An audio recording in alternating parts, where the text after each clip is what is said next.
Welcome to नाने classes. दोस्तों, नाने क्लासेस के यूट्यूब चैनल पे आपका स्वागत है। आज है 17 दिसंबर और 17 दिसंबर 2022 के जितने भी most important Rajasthan current affairs के क्वेश्चन बनते हैं, आज हम उनका डिस्कस करेंगे। तो आज हम चर्चा करेंगे नागौर रेलवे स्टेशन को राष्ट्रीय ऊर्जा संरक्षण पुरस्कार, डॉक्टर मनोज चौधरी गति शक्ति विश्वविद्यालय के कुलपति, और बुधवार नीलामी उत्सव, ई बिड सबमिशन और ई ऑक्शन कार्यक्रम किससे संबंधित है, इनकी चर्चा करेंगे। डेली आपको सुबह 8 बजे क्लास मिलती है, संडे के दिन वीकली क्लास मिलती है और मंथली आपको मंथ पूरा होने के बाद क्लास मिलती है। तो लगातार बने रहिए, पढ़ते जाओ, बढ़ते जाओ और वीडियो को लाइक और शेयर करते जाओ। तो स्टार्ट करें। 17 दिसंबर 2022 सभी विद्यार्थियों को गुड मॉर्निंग। सबसे पहले कल के क्वेश्चनों को हम करते हैं रिवाइज। कल के क्वेश्चन जो आपको टेलीग्राम पे क्विज मिल गई, पीडीएफ मिल गई, आज हम एक बार रिवीजन कर लेते हैं उनका। जल शक्ति मंत्रालय पेयजल व स्वच्छता विभाग के स्वच्छ भारत मिशन ग्रामीण के तहत राजस्थान में किस जिले का चयन हुआ है? सिरोही जिले का। गढ़ गणेश मंदिर पर रोपवे का निर्माण किया जाएगा, यह बजट में प्रस्तावित था, किस जिले में है? जयपुर में। The Indian responsible tourism state award 2022 के लिए किसे चुना गया? डॉक्टर अजीत सिंह। 18 से 24 दिसंबर 2022 तक जयरंगम जयपुर थिएटर फेस्टिवल का आयोजन कहां किया जाएगा? तो ये कल से स्टार्ट हो जाएगा जवाहर कला केंद्र जयपुर में। और जयपुर की भूमिका शुक्ला ने भारतीय रग्बी फुटबॉल एशिया प्रतियोगिता में भारत के लिए कौन सा पदक जीता? रजत पदक जीता। उसके बाद हमने पढ़ा मिसेज इंडिया वाशिंगटन 2022 का खिताब जीतने वाली सगुन अग्रवाल का संबंध बीकानेर से। और एयरपोर्ट अथॉरिटी ऑफ इंडिया ने किस एयरपोर्ट पर नॉन शेड्यूल फ्लाइट का सैटेलाइट तकनीक Gagan GPS aided geo automated navigation से खुद का एयरक्राफ्ट उतारने का सफल परीक्षण किया है? किशनगढ़ एयरपोर्ट। और हवा महल कार्यक्रम की शुरुआत कब हुई? 2 मई 2020। ये थे कल के क्वेश्चन। 8 क्वेश्चन हमने पढ़े थे, एक बार रिवाइज हो गया। टेलीग्राम पे आपको क्विज मिल गई और पीडीएफ आपको प्राप्त होगी। स्टार्ट करते हैं आज की महत्वपूर्ण क्लास। राष्ट्रीय ऊर्जा संरक्षण दिवस पर राजस्थान के किस रेलवे स्टेशन को राष्ट्रीय पुरस्कार दिया गया? इंपॉर्टेंट प्रश्न है। राष्ट्रीय ऊर्जा संरक्षण दिवस कब बनाते हैं? 14 दिसंबर को बनाते हैं। उस उपलक्ष्य में राष्ट्रीय स्तर पर राजस्थान के किस रेलवे स्टेशन को राष्ट्रीय पुरस्कार दिया गया? Nagaur railway station. किसको? Nagaur railway station. तो 14 दिसंबर राष्ट्रीय ऊर्जा संरक्षण दिवस पर राजस्थान के नागौर रेलवे स्टेशन को राष्ट्रीय ऊर्जा संरक्षण पुरस्कार प्रदान किया गया। 2021 में जोधपुर रेलवे स्टेशन और नागौर जिला कलेक्ट्रेट को राष्ट्रीय ऊर्जा संरक्षण पुरस्कार प्रदान किया गया था, याद रखना। 2021 में जोधपुर रेलवे स्टेशन को और नागौर जिला कलेक्ट्रेट को राष्ट्रीय ऊर्जा संरक्षण पुरस्कार प्रदान किया गया था। अब की बार 2022 के अंदर ऊर्जा संरक्षण राष्ट्रीय ऊर्जा संरक्षण दिवस पर नागौर रेलवे स्टेशन को राष्ट्रीय ऊर्जा संरक्षण पुरस्कार प्रदान किया गया। तो इतनी बातें आपको याद रखनी है। बात नागौर की आई है तो एक तो राजस्थान का मध्यवर्ती जिला है और नागौर को पिछली साल हैदराबाद में 24वें ई गवर्नेंस जो अवार्ड था उसके अंदर सिल्कोसिस नीति पर अच्छे काम करने के लिए नागौर को राष्ट्रीय स्तर पर सम्मानित किया गया था। ये भी हमने पढ़ा था। उस समय नागौर के जिला कलेक्टर जितेंद्र कुमार सोनी थे। चलते हैं अगले प्रश्न की तरफ। बाड़मेर के डॉक्टर मनोज चौधरी को किस विश्वविद्यालय का कुलपति नियुक्त किया गया? जी बहुत जबरदस्त प्रश्न है ये आपके लिए। बाड़मेर के डॉक्टर मनोज चौधरी को, बाड़मेर का स्थान है बायतू, बायतू एक अभियान चलाया गया था ना, बायतू, यहां से है ये। डॉक्टर मनोज चौधरी को किस विश्वविद्यालय का कुलपति नियुक्त किया गया? ये आपके सामने डॉक्टर मनोज चौधरी गति शक्ति विश्वविद्यालय बड़ोदरा गुजरात के। नाम सुना होगा आपने नाम सुना होगा देश का प्रथम रेलवे विश्वविद्यालय बड़ोदरा गुजरात के अंदर। नाम सुना है ना? वही ये बड़ोदरा है जिसका नाम रेलवे जो विश्वविद्यालय उसका नाम गति शक्ति विश्वविद्यालय बड़ोदरा गुजरात के विश्वविद्यालय के कुलपति नियुक्त किए गए डॉक्टर मनोज चौधरी अपने राजस्थान के बाड़मेर जिले के लिए है, इसलिए हमारे लिए इंपॉर्टेंट बन जाता है। तो ये भी आपको अच्छे तरीके से याद रखना है। देखिए थोड़ी सी डिटेल इसकी। बाड़मेर के बायतू निवासी डॉक्टर मनोज चौधरी गुजरात में गति शक्ति विश्वविद्यालय बड़ोदरा के कुलपति के पद पर राष्ट्रपति द्रौपदी मुर्मू ने नियुक्ति के आदेश जारी किए हैं। बस आपको इतनी याद रखनी, जितनी इंपॉर्टेंट चीज है बस उस पर फोकस करना है। गति शक्ति विश्वविद्यालय बड़ोदरा के कुलपति डॉक्टर मनोज चौधरी किस जिले के? बाड़मेर जिले के। ठीक है, अगला प्रश्न देखो। गुवाहाटी असम में 22वीं नेशनल पैरा स्विमिंग चैंपियनशिप में किन खिलाड़ियों ने 7 पदक जीते? देखो एक ही चैंपियनशिप में 7 पदक जीते तो अपने आप में एक बहुत बड़ी बात हो जाती है। कहाँ पे? असम, गुवाहाटी असम में 22वीं नेशनल पैरा स्विमिंग, अब स्विमिंग याद रखना, पैरा स्विमिंग चैंपियनशिप में किन खिलाड़ियों ने कितने पदक? 7 पदक जीते, पूर्ण व निर्मला, और दोनों सगी बहनें ये और है, पूर्ण और निर्मला ने। देखो,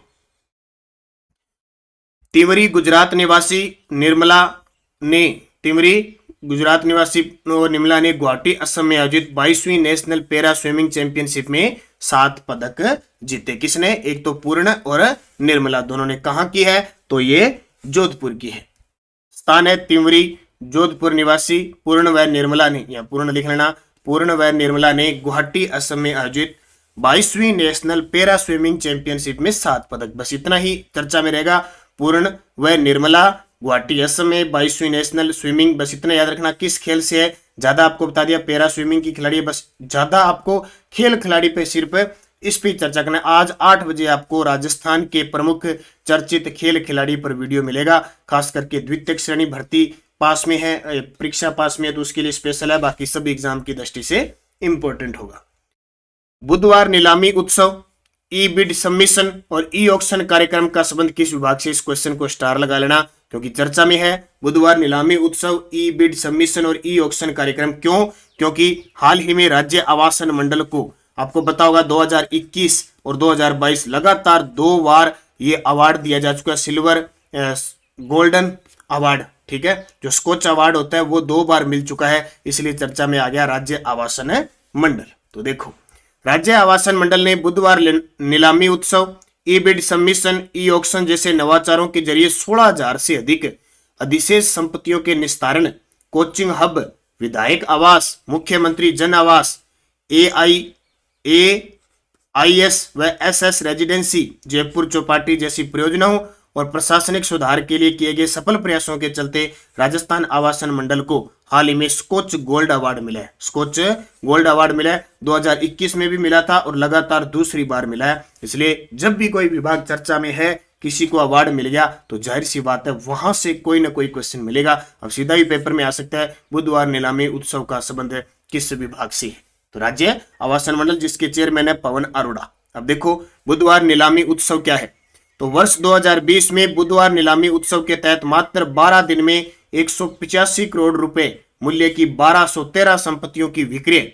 वर्ष 2019 में मात्र 35 कार्य दिवसों में 1010 मकान बेचने तथा मानसरोवर व प्रताप नगर चौपाटी में नवंबर 2021 से मार्च 2022 के दौरान पहले 5 माह में 6,10,670 लोगों के प्रवेश को वर्ल्ड बुक ऑफ रिकॉर्ड्स ने अंतरराष्ट्रीय कीर्तिमान के रूप में मान्यता दी थी। तो इस उपलक्ष्य में, इस उत्कृष्ट कार्य के लिए राज्य आवासन मंडल को लगातार दूसरी बार स्कॉच गोल्ड अवार्ड प्रदान किया गया। तो ये इंपॉर्टेंट है। इसकी स्थापना पेपर में आ सकती है, फरवरी 1970 में इसकी स्थापना हुई थी। वर्तमान इसके जो चेयरमैन है पवन अरोड़ा और इसके अध्यक्ष जो होते हैं वो है शांति कुमार धारीवाल, वर्तमान में इसके अध्यक्ष है। तो ये आपके लिए इंपॉर्टेंट बनेगा क्वेश्चन, ध्यान रखना।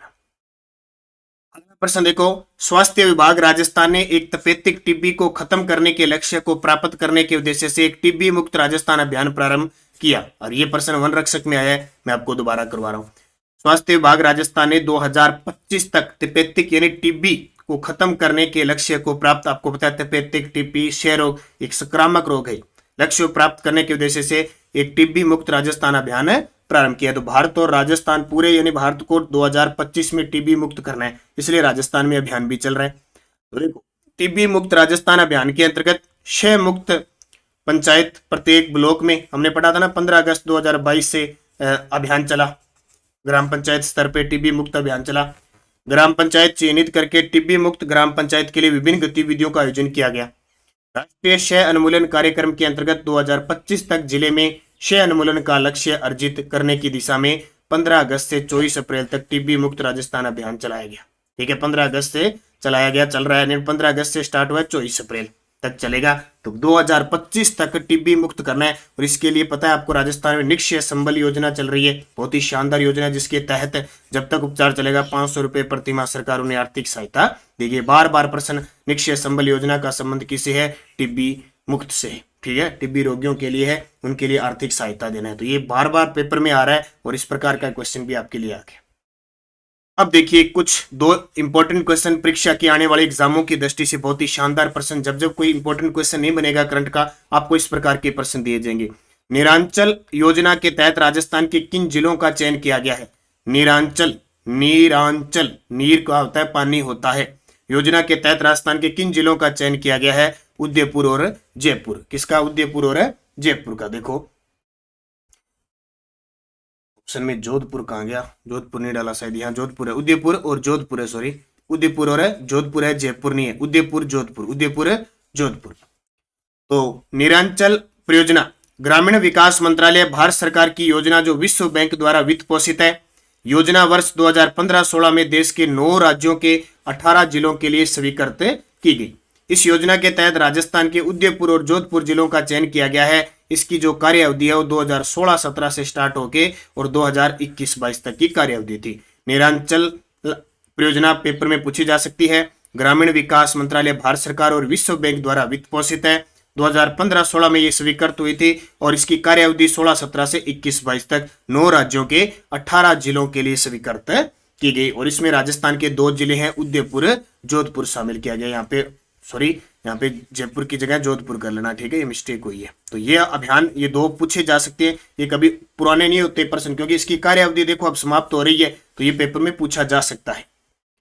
अगला प्रश्न एक और इंपॉर्टेंट है, शिक्षा में नवाचार। और जब हम पढ़ते हैं कि जन कल्याणकारी योजनाएं या बाल्य विद्यार्थी कल्याणकारी योजनाएं, तो वहां ये काम आता है। देखो, इंदिरा प्रियदर्शनी सम्मान योजना के तहत प्रत्येक जिले में अपने अपने वर्गों में कक्षा 10 में प्रथम स्थान प्राप्त करने वाली बालिकाओं को कितनी आर्थिक सहायता के रूप में दी जाती है राशि?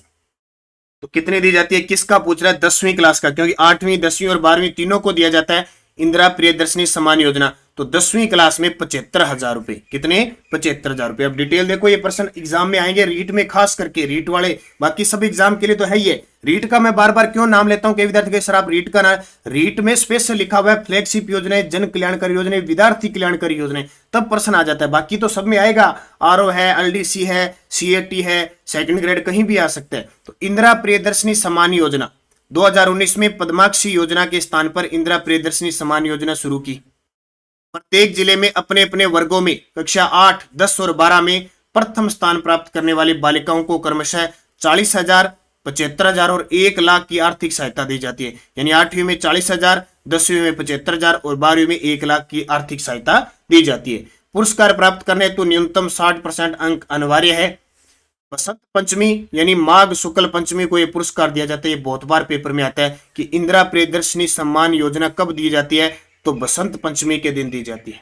इसमें सामान्य वर्ग, अनुसूचित जाति, ठीक है, अनुसूचित जनजाति, अन्य पिछड़ा वर्ग, अल्पसंख्यक वर्ग, अति पिछड़ा वर्ग, बीपीएल व दिव्यांग छात्राएं शामिल है। पूछा जा सकता है कि इसमें सामान्य वर्ग, अनुसूचित जाति, जनजाति, अन्य पिछड़ा, अल्पसंख्यक सारे इसके अंदर शामिल होते हैं।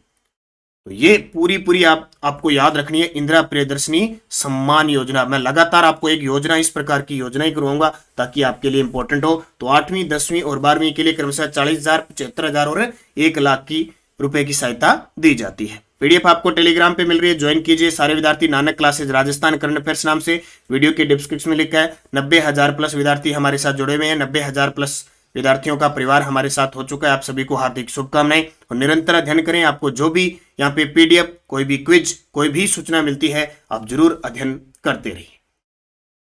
पिछले वीडियो का क्वेश्चन क्या था कि राजस्थान सरकार की ऊर्जा विभाग की फ्लैगशिप कार्यक्रम में योजना शामिल है। तो मुख्यमंत्री किसान मित्र ऊर्जा योजना। और मैंने परसों, आज कितने हो गए, आज 17, 16, 15 दिसंबर का, जिस विद्यार्थी ने वीडियो नहीं देखा है करंट का देखना, सारी फ्लैगशिप योजना करा दी सुबह करंट की क्लास में।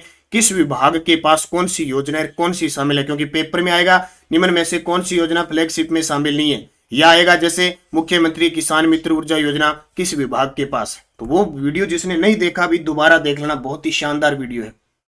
आज के लिए क्वेश्चन आपका, स्वच्छ भारत मिशन ग्रामीण के तहत राजस्थान में किस जिले का चयन किया गया है? भरतपुर, श्री गंगानगर, सिरोही, डूंगरपुर। सही जवाब आपको कमेंट बॉक्स में देना है। यस्टरडे डोज हमने पढ़ा कल, राजस्थान राजस्व बोर्ड की स्थापना कब हुई? 1949, अजमेर में इसका मुख्यालय। धन्ना भगत किसके गुरु थे? रामानंद जी के थे। आलमशाही मुगलिया सिक्के राजस्थान में कहां प्रचलित? बीकानेर। भाखड़ा नागल परियोजना में राजस्थान की हिस्सेदारी 15.2%। और माही नदी के बाएं किनारे स्थित सहायक नदी है चाप और अनास। बहुत इंपॉर्टेंट है अभी, चाप और अनास माही नदी के बाएं किनारे से मिलती है, बाकी सारी दाएं से मिलती है। एक और तो ईरू नदी है ना, ईरू, इसकी खासियत क्या है कि जो माही बजाज सागर बांध बना हुआ है ना, उससे पहले एकमात्र ऐसी नदी है जो इसकी सहायक नदी है जो मिलती है, बाकी सारी नदियां माही बजाज सागर बांध के बाद मिलती है। 2 पॉइंट हो गए कि बाएं किनारे स्थित सहायक नदी एक तो चाप और अनास होगी। एक आपसे पूछे कौन सी नदी है जो माही नदी में माही बजाज सागर बांध से पहले ही मिल जाती है, ईरू नदी है। तो इस पॉइंट को भी नोट करना आप, ठीक है। अब आपके लिए क्वेश्चन, स्वामी केशवानंद का जन्म, जो स्वामी केशवानंद जी महाराज है उनका जन्म किस जिले में हुआ? जयपुर फुट के जनक कौन थे? परमवीर चक्र से सम्मानित प्रथम राजस्थानी कौन थे? बिज्जी के नाम से जाने जाने वाले साहित्यकार और राजस्थान पत्रिका के भीष्म पितामह किन्हें कहा जाता है? पांचों के जवाब सारे विद्यार्थी बढ़ चढ़कर क्वेश्चनों के जवाब दोगे, क्योंकि आपके लिए गृह कार्य, और गृह कार्य अगर आप नहीं करोगे, मेरे साथ नहीं चलोगे, तो फिर ये अच्छी बात नहीं है, क्योंकि इसका मतलब आप कहना नहीं मानोगे, और आपको पता है कहना नहीं मानोगे तो नुकसान होता है। इसलिए ये आपके लिए गृह कार्य है। बाकी ये मेरा काम था, मैंने आपको दिए सारे टॉपिक, ये इतना आपका काम होता है। तो बढ़ चढ़ के आपको आए ना आए ढूंढ फिर के आपको पांचों के जवाब ज्यादा ना लिखो, पांचों के जवाब हर एक विद्यार्थी कमेंट में देगा। मैं चाहे देखूं न देखूं उससे आपको कोई मतलब नहीं है, मैं पूरे वो उसी में देख रहा हूँ, सबका देख रहा हूँ, बस लास्ट में आपका सिलेक्शन हो जाएगा ना, अपने आप दिख जाएगा मेरे को भी, हाँ ठीक है। बस आप निरंतर अध्ययन करें, अच्छे तरीके से पढ़ें। और हमारी नानक क्लासेज ऐप पे चल रही 3rd ग्रेड शिक्षक भर्ती के लिए लेवल 1 और लेवल 2 की टेस्ट सीरीज ज्वाइन कीजिए। बहुत ही शानदार टेस्ट सीरीज चल रही है। रीट लेवल 1 के 180 नंबरों का और लेवल 2 के 130 नंबरों का सुपड़ा साफ इस टेस्ट में हो रहा है। और जिस दिन ये टेस्ट मिल रहा है, एक दिन छोड़ के सिलेबस के अकॉर्डिंग, उस दिन रात 10 बजे आपको इसकी वीडियो सोल्यूशन मिल रही है। जिस दिन टेस्ट हो रहा है दूसरे दिन उसकी आपकी रैंक जारी हो रही है कि आपने कितने नंबर बनाए हैं, कौन सी रैंक आपकी आई है, और अगले दिन आपको पीडीएफ भी मिल रही है। आप निरंतर अध्ययन करें, ये आपके लिए अंतिम मौका है। बहुत ही शानदार ये हमारी कलेक्शन की हुई है, और हमारी बाजार में पुस्तक आ रही है आपके लिए बहुत ही जल्द से जल्द। 3rd ग्रेड 20 तारीख 21 तारीख को बाजार में उपलब्ध हो जाएगी सुबह उठते ही। बहुत ही शानदार, वही बात 180 का और 130 का इसमें कलेक्शन है जो आपके लिए रामबाण साबित होगा। माध्यमिक शिक्षा और रीट टेस्ट सीरीज, सामाजिक अध्ययन की टेस्ट सीरीज चल रही है। रीट जिला दर्शन हमारी चल रही है, बहुत ही शानदार। और प्रताप क्लासेस पर हमने इसका वीडियो सोल्यूशन भी शुरू कर दिया। और ये आरबीएससी 9 से 12 के चैप्टर वाइज टेस्ट सीरीज तो आपको छोड़नी ही नहीं है। तो ये सारी चीजें आपको याद रखनी है। कोई इंग्लिश जीके की भी टेस्ट सीरीज लेना चाहता है तो भी आपको यहाँ पे प्राप्त है। तो बढ़ते रहिए, निरंतर अध्ययन करते रहिए। और कल शाम 8 बजे मैंने ये क्लास दी थी, कक्षा 12 राजस्थान की मध्यकालीन प्रशासनिक व्यवस्था। मैंने पिछले 2 साल से देखा है, इस अध्याय से इतने प्रश्न आ रहे हैं, मध्यकालीन सामंती व्यवस्था से हर एक प्रश्न है एग्जाम के आ रहा है। तो इसको जरूर पढ़ लेना। जिसने इस कल के क्लास का ये वीडियो नहीं देखा अभी जरूर देखें। अब सारी आप तो कितनी की बातें आपको बताएं, लेकिन फिर भी आप निरंतर अध्ययन करें, अच्छे तरीके से पढ़ें और बढ़ते जाइए। धन्यवाद। जय हिंद, जय भारत।